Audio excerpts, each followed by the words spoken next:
Bom, sobre a leitura de 100 anos de solidão, pensando no autor, ele foi e sempre vai ser orgulho para a América Latina. E tendo morado muito tempo no México, a Colômbia deve muito da sua ancestralidade à obra 100 anos de solidão. E uma dificuldade que nós leitores enfrentamos desde cedo com a leitura de 100 anos de solidão é a falta, provavelmente, de registros escritos da grande tradição oral latino-americana. E o que é a tradição oral, senão o meio pelo qual comunidades veneram sua história, que perpassa de geração a geração, testemunhando verbalmente a sabedoria ancestral? Já foi afirmado, né, que as palavras criam as coisas, e o filósofo Cassirer diz que o homem é, antes de um ser racional, ele é um animal simbólico. Então, por quê? Porque o mito está muito presente nas narrativas desde que o homem se fez homem, né? E pela necessidade que ele tem de encontrar explicações para as quais a ciência não detém, ele não detém as explicações científicas, então ele vai se basear nos mitos. E essa transposição do mito em cada comunidade, ela está intrinsecamente vinculada ao conjunto de elementos e objetos culturais que balizam essas culturas.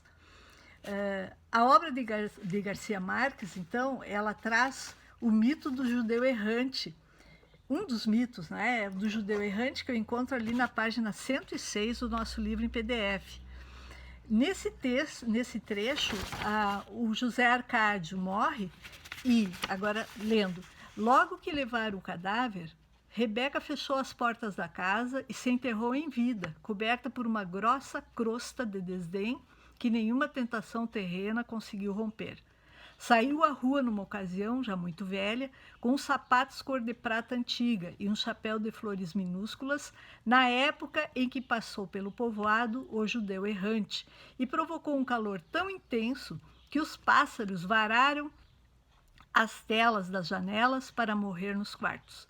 A última vez que alguém a viu com vida foi quando matou com um tiro certeiro um ladrão que tentou forçar a porta da sua casa.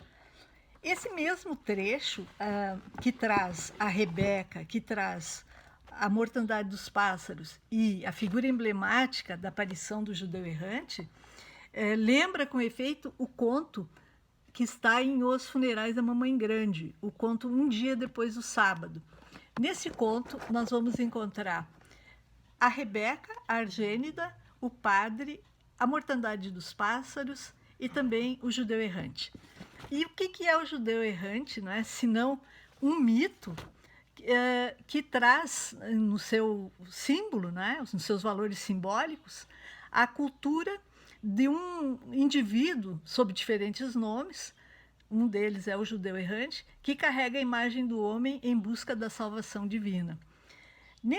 Nessa passagem, então, do conto, existe a representação mítica do judeu de modo explícito, né? Que ali no 100 anos de solidão é apenas uma citação.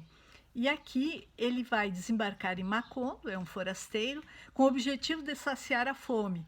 O trem parte com sua bagagem e, sem outra alternativa, o sujeito permanece naquela aldeia.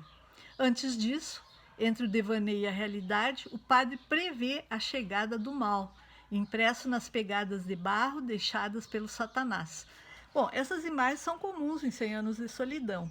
E para ver, então, que a obra do Gabriel Garcia Marques é composta, né, pela dita intratextualidade, ou seja, um elemento perpassa da obra maior, que eu chamaria a obra matriz, né, 100 anos de solidão, para os seus contos.